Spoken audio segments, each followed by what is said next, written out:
The other day, I was perusing some ADHD memes, and while they were funny, they were kind of funny, not funny, because they really hit home, like this one. The paradox of ADHD being so overwhelmed with my current commitments that I take on new, more interesting work just to feel like I can accomplish something, thus doubling the amount of work that I need to do. And this one, the ADHD urge to take on an unbelievably ambitious project in a field you previously have no experience in, with the full expectation that you'll figure it out somehow along the way. I mean, they're funny, but it's kind of painfully true. And it made me start thinking that I would love to be able to live more intentionally. And if I could master that, then a lot of these memes would be a little less painfully true. But herein lies the problem.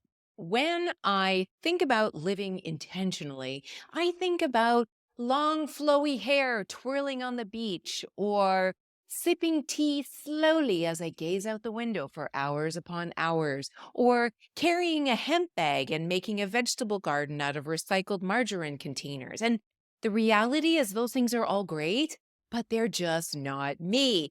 I am the person whose brain has the zoomies 24/7. So whether I'm moving or not, my eyes are looking at one thing, my ears are listening to something else, and my hands and legs are doing something entirely different most of the time. That is just who I am. And when I think about living more intentionally, I just think, oh, how do I get from here, this feeling of chaos and overwhelm and always on the go, to this place of sipping tea, staring out the window, and I just don't see it being possible. But those memes got me thinking that there has to be a way for people with busy brains, ADHDers, to pause, live a little bit more slowly so that they can make better choices in the moment. Because here's the problem: when you don't live intentionally, you're never quite there 100% of the time. You're not really 100% listening to the people that are talking to you. You're not 100% watching the show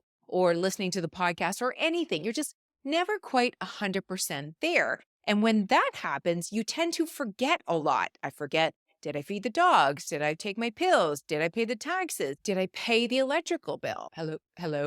Oh, shoot. I guess I didn't pay that. And greater still is this sense of whether I do two things in a day or 20 things, whether it's a busy day or I've just kind of done nothing at all. I will look up at the end of the day and not remember what I did at all. And then I always default to, I didn't get enough done. And when that happens, I start adding more and more to my plate. And that's where the overwhelm and chaos starts to build up. I see how this happens, but in the moment, I'm not intentional enough to catch it. And here's the thing: I know I'm not alone on this. Just this week, I had a conversation with a client where she came to me because she was feeling very overwhelmed. And what she thought the solution was to find a system or a planner of some kind that she could manage all of the requests that come her way, both in her personal life and at work, so that she could just feel a little bit more in control. And when we dug a little deeper, what I found out was that she was constantly saying yes to every request that came her way. So whether it was a peer at work or her boss or in her family or friends or even just acquaintances, if somebody asked her to do something, she just immediately said yes. And I asked her, why do you do that? And she didn't really have an answer, but she likened it to managing a flock of chickens. And every time somebody came to her with a request or some sort of a need, it was like a little chicken on the side of the road that required help. So she would pick it up and add that chicken to her already overwhelmed flock. What she realized was that she had to stop saying yes to all of the things because she had enough chickens. And she also wasn't keeping in mind that she too was a chicken that required care. So the first thing we did was use this chicken analogy to really understand who is in her core flock of the people that she would absolutely drop everything to take care of. And that was a very small group of people. It was her husband, her pets, and a few close friends. Beyond that, everybody else was a random chicken that she knew she had to pause before she decided to take them into her flock. And she came up with a one-liner that she could just use with everyone that came to her with a request. So she needed the intentionality in the moment to realize that a request was coming her way. And she needed that one liner to respond so that it gave her a moment to think about whether or not it was something she wanted to follow through on or not. And in the end, she walked away from that conversation with the clarity of knowing exactly what she needed to do in order to stay intentional in the moment and respond in a way that was going to respect the chickens that she cared about the most. At the end of the day, this is my question for you. When you consider what your core flock of chickens is, meaning what's most important to you in life, are you spending enough time and energy focusing on that? Are you present for your core flock of chickens? Or are you constantly looking elsewhere for other chickens that might need your help? And if you are doing that, what is it that makes your attention go in the next direction? This is really not a good idea.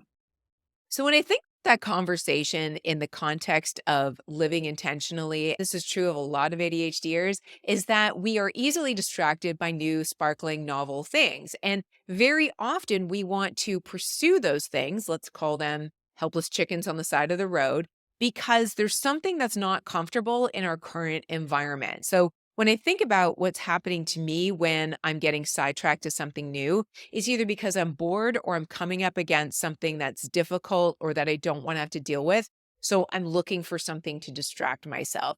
And in those moments, if I can be intentional enough to catch myself, I can come back to what is it that I'm currently bumping up against and actually deal with it, as opposed to going after something new and novel that's going to pull me away from what's most important. The other thing for me is knowing that even though I know I'll never be that tea drinking, window gazing person, I do know where my intentionality seems to go out the window. Like, for example, Instagram. Whenever I'm on Instagram, I'm always clicking links to cute things that I end up buying that I don't need. I honestly need for nothing, but I buy stuff because I just go into this trance of unintentional shopping because I see cute things that I want. So, knowing that about myself, I can start to create boundaries, like giving myself like a 24-hour cooling off period before I buy something. And generally, when I do that, I tend to forget what it was I was interested in the first place and I go on with my day. So, creating those boundaries and just being aware of where my triggers are for me is the best way to live intentionally. And if I can do that, then I may never be the most intentional person in the world, but I can be a little slower and more